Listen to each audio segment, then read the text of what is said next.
Hello everyone, welcome back to my channel. ഇന്ന് നമുക്ക് നല്ല ചക്ക വഴറ്റിയെടുത്തതും അതിനോടൊപ്പം തന്നെ നമുക്ക് കൂട്ടാനായിട്ട് നല്ല ചിക്കൻ കറിയും റെഡിയാക്കാം.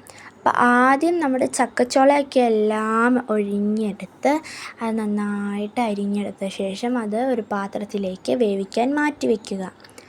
ഇനി നമ്മൾ കുക്കറിലാണ് ചിക്കൻ കറി വെക്കാൻ പോകുന്നത്.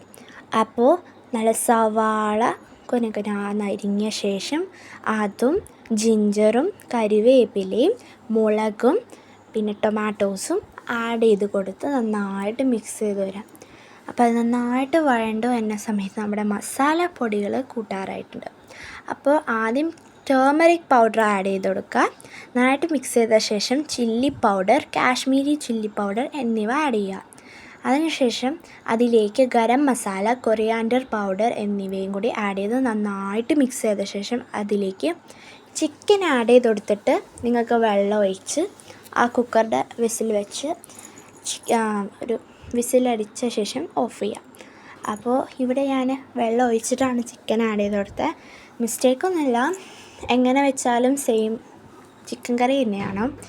പിന്നെ അപ്പോൾ അത് ആവണ സമയം കൊണ്ട് നമുക്കിനി നമ്മുടെ ചക്ക റെഡിയാക്കാം. അപ്പോൾ ചക്കയെല്ലാം നന്നായിട്ട് വെന്ത് വന്നിട്ട് ഒരു കുക്കറിലേക്ക് മാറ്റുക.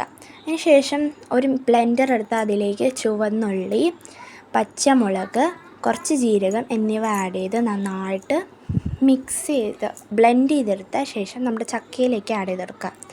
അപ്പോൾ അപ്പോഴത്തേക്കും നമ്മുടെ ചിക്കൻ കറി റെഡി ആയിട്ടോ. അപ്പോൾ അതിലേക്ക് ആ ഒരു മിക്സ് ബ്ലെൻഡറിൽ ആഡ് ചെയ്ത മിക്സിയിലേക്ക് കുറച്ച് തേങ്ങയും ടേമറിക് പൗഡറും കറിവേപ്പിലയും കൂടി ആഡ് ചെയ്ത് നമ്മുടെ ചക്കയിലേക്ക് റെഡിയാക്കി കുക്കറിൽ വെച്ച് റെഡിയായി വരുമ്പോൾ ഇങ്ങനെ കഴിക്കാം. അപ്പോൾ എങ്ങനെയുണ്ടെന്ന് എല്ലാവരും പറയണം കേട്ടോ. ഫീഡ്ബാക്ക് എല്ലാം കമൻറ്റിൽ ഇടണം. സോ ലൈക്ക് ചെയ്യാൻ മറക്കല്ലേ, സബ്സ്ക്രൈബ് ചെയ്യാൻ മറക്കല്ലേ, ഷെയർ ചെയ്യാൻ മറക്കല്ലേ. അപ്പോൾ ബൈ.